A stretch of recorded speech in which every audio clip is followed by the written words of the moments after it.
keterlibatan orang dalam atau ordal dalam melancarkan aksi ini.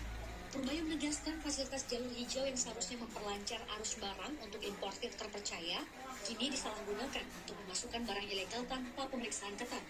Ia pun tak segan mengancam akan menindak tegas siapapun yang melindungi praktik haram ini.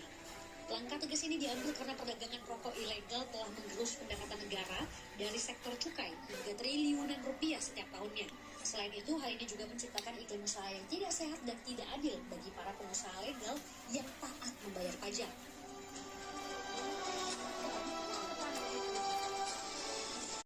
Untuk merealisasikan kenaikan gaji PNS, TNI Polri hingga P3K. Rencana kenaikan gaji ini mengemuka di saat pemerintah juga telah menggelontorkan dana jumbo untuk kesejahteraan ASN sepanjang tahun ini. Hingga Agustus 2025, tercatat pemerintah telah mencairkan 212,8 triliun rupiah untuk pembayaran gaji dan tunjangan kinerja pegawai. Kepala Staf Kepresidenan Muhammad Kodari mengungkapkan anggaran sebesar 192,44 triliun rupiah itu akan dialokasikan untuk kenaikan gaji pokok, berbagai tunjangan, hingga pembayaran gaji ke-13 dan THR tahun 2026. Tujuannya jelas, yakni untuk meningkatkan kesejahteraan dan mendongkrak kinerja para abdi negara. Sementara itu, dana 212,8 triliun rupiah yang sudah cair tahun ini merupakan realisasi belanja pegawai pemerintah pusat.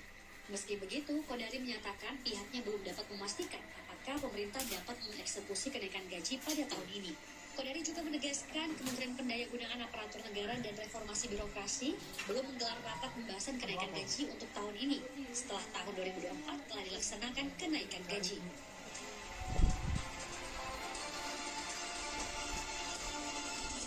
Industri ini justru diprediksi tengah menuju masa suram.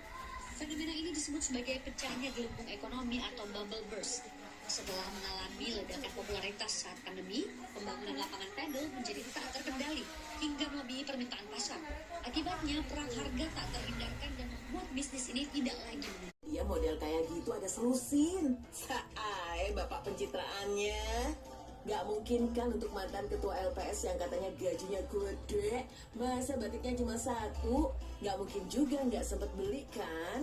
Kan istrinya mantan model, masa iya gak memperhatikan OOTD suaminya?